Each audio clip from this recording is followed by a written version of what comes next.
demanding jobs and shift workers. So this is a big one. This is like typically clients who are like nurses. They work, I guess very really odd hours.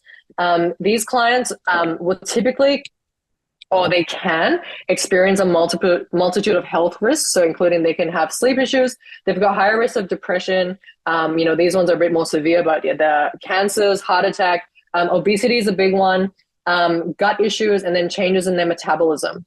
So shift workers are typically people who I find will typically have to work a lot of night shifts in a row because they have a, I guess, rotating roster as well. They typically cannot adhere to a regular schedule. So that is probably the primary problem or complaint that they will come to you with, is that, I can't have a routine. I can't really get into the rhythm of training. I feel really tired when I come to training. I don't feel like I can perform as well. So performance is a big thing. They have sometimes trouble as well adhering to their deficit because that change in routine and that change in their circadian rhythm really messes up with their hunger hormone. So when they're on a night shift, they're ravenous. When they're in their daytime, they're not eating their regular meals. So everything is really out of sync here. So as a coach, I feel like you have a couple of strategies which you can use with your clients to kind of help combat these negative effects. Number one is try to get your clients to avoid caffeine as much as possible.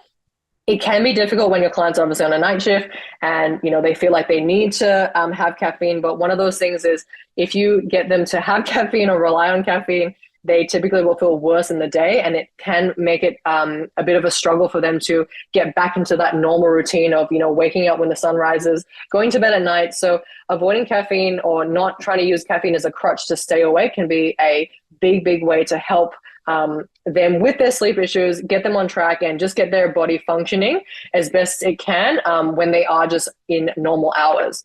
Getting your clients, I guess, get sunlight when they're not working can really help, again, with establishing that circadian rhythm. Get them to try and really optimize their sleep environment. So practice sleep hygiene, sleep like in a cool room, really get them to blacken out the curtains, especially when they're coming off a night shift, coming home and it's bright, broad daylight. Get them to really darken the rooms, get them to avoid electronic devices about an hour before sleep. Again, blue light blockers, things like that.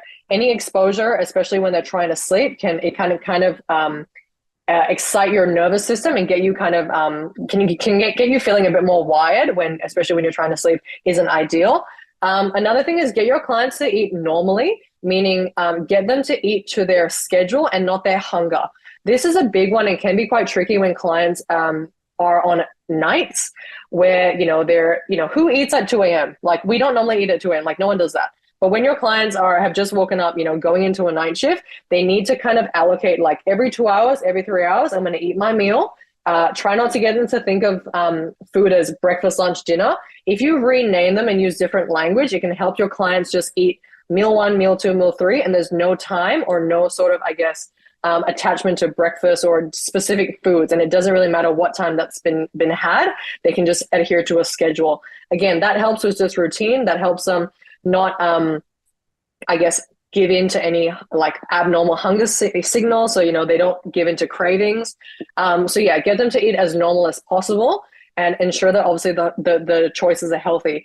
That all comes down to being prepared. Preparation is key. Make sure they're organized, make sure they know ahead of time what they're having and when they're eating as well. Get them as well to try and rest as best they can when they can. So if they have breaks, get them to nap. A big thing with shift workers is when they come off of a night shift and they come into the day, they don't really sleep as many hours as they should, as they typically would if they were, having a regular day's work. So try to get them to nap as much as they can. A power nap, 30 minutes, 60 minutes is ample. Obviously, not everyone has an hour nap to sleep during their working day, but just get them to have little micro naps whenever they can. The last one, and this is more about training routine and training regularity and frequency, is get them to work out when they have their shifts. So I find that if clients are able to put their workouts around their work schedule, so either right before work or right when they finish work, it doesn't allow them enough time to miss their session.